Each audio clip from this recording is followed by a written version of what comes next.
How we doing, my true crime junkies? We have just passed the 200 subscriber mark. Thank you very much. I hope you like my trumpet playing. But we have another theory on the Idaho murders. So I'm going to be doing another video. Here we go. Okay, there's a new theory. These experts believe with the FBI that an incel might be responsible. You know, you guys know what an incel is, right? They have committed some murders before, like the Elliot Rodger guy. An incel basically is a guy that believes he's too ugly to get girls, or that girls don't want them. They believe girls don't want them. They believe, I don't know, the way they think is crazy, but I don't know. And some of them are crazy and they go out and kill people. So let's take a look at this video from News Nation talking about this theory. It is the question that has yet to be solved. Who killed those 4 students in Moscow, Idaho? Behavioral analysts from the FBI are, as we speak, trying to profile the murderer. And while their work is a secret, the theories aren't. Is it possible that the killer was acting out of some kind of hatred of women? Before the break, we talked about the subculture known as incels. And there are 2 people who know that topic best. Chris Mohandy is a forensic psychologist with more than 25 years of experience in assessing and managing violent behavior. And you may well know him from his popular investigation discovery show, Most Evil. And Sarah Daly is a criminologist who has dedicated much of her life's work to studying incels and mass violence. And welcome. Okay, so we got 2 people with probably 20, I know one that has at least 25 years experience, and this girl probably has about the same in dealing with these incels. So let's see. To both. And sorry, I got these whitening strips in. Yeah, so if I'm talking weird, that's why. Of you, I couldn't have 2 better experts on this topic. Dr. Daly, can I begin with you? Women have rejected men since the dawn of time. What all of a sudden has changed? Why is there now all of a sudden this strange subculture that is bonded together? Yeah, thanks for having me on, Ashley. You know, some but not all incels believe that increases in women's rights and opportunities allow them to be pickier when women select partners, or that modern online dating is mostly based on looks.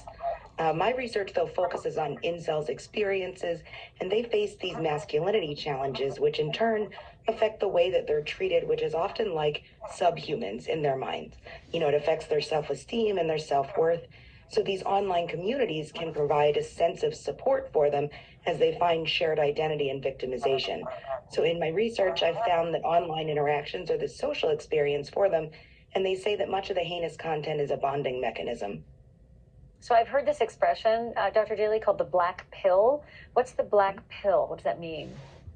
Yeah, sure. So it's based the black pill on the reference to the Matrix, about the blue pill and the red pill.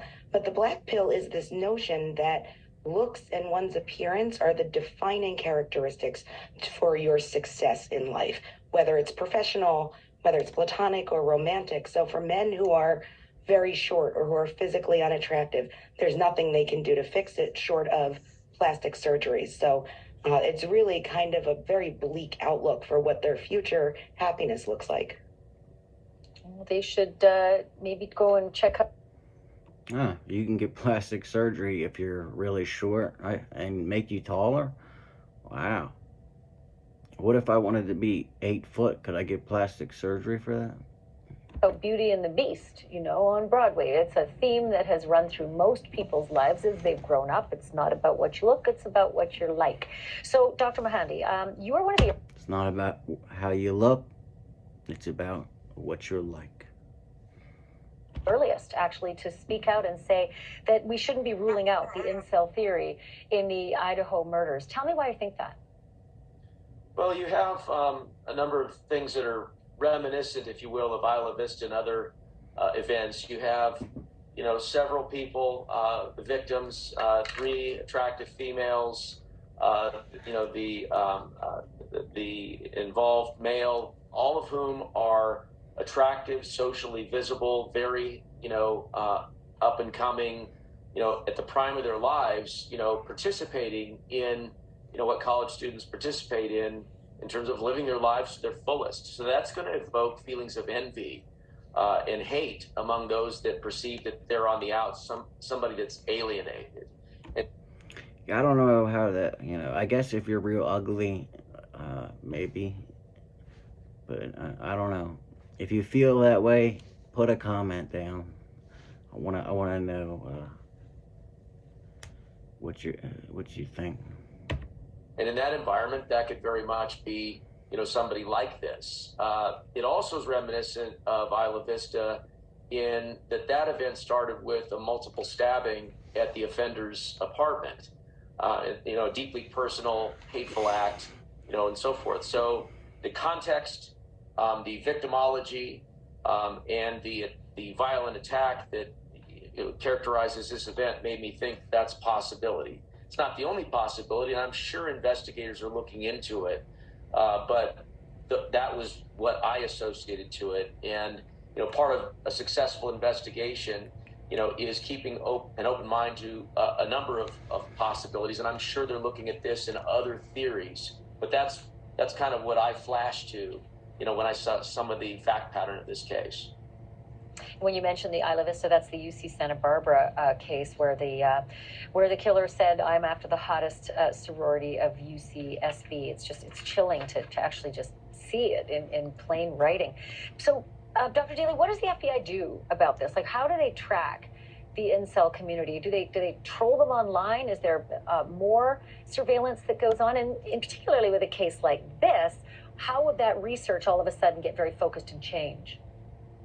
Yeah, the FBI and other agencies are absolutely aware of incels, and they've probably experienced a lot of training to understand their online activity.